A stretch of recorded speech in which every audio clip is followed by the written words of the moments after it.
Just obviously a disappointing outcome. We missed moments in the game where we could have probably got some momentum going our way between 5-on-3, some posts, some things. Then we got shot ourselves in the foot there. The back goals, 3 in a row is hard to come by. So that part's disappointing.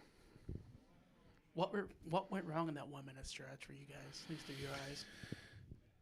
To St. Thomas's credit, I thought they were hungry around the cage and they did their part. I thought we were soft around our own net, which is disappointing. I'm sure there's a puck or two there that Trace wants back. And at the end of the day, though, we allowed just a lot of net activity, which hasn't been our MO. So we got to firm up because that was not sturdy enough around our cage.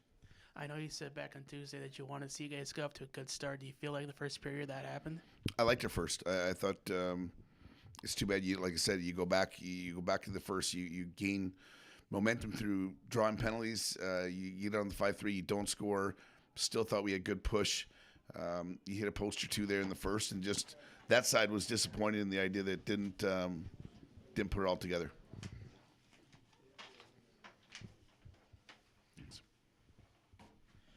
What do you think of Mason and Stenner getting those 2 goals in the third?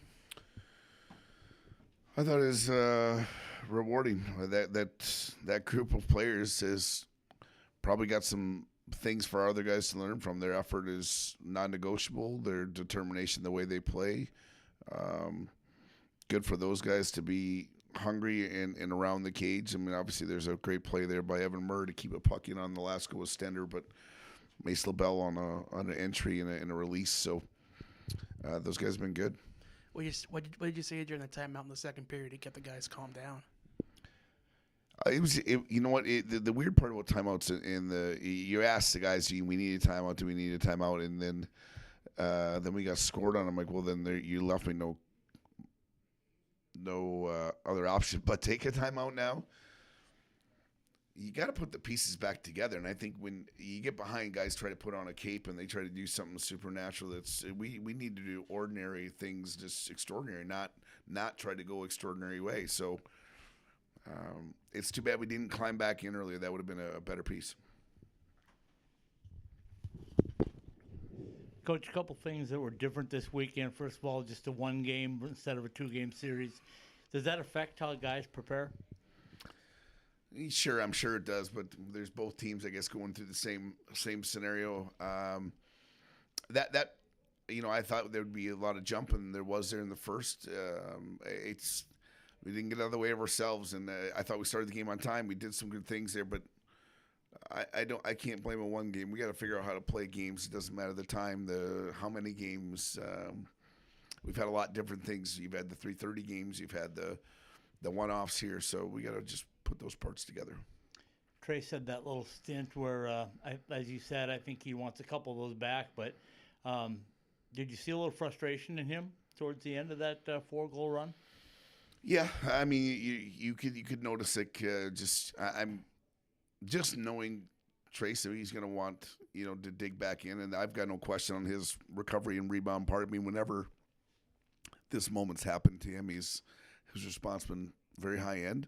I think the flip side of that could be, though, like, we've got a job to do in front of him that we haven't done to the maybe the level and the consistency we have to do. So that part's got to get fixed.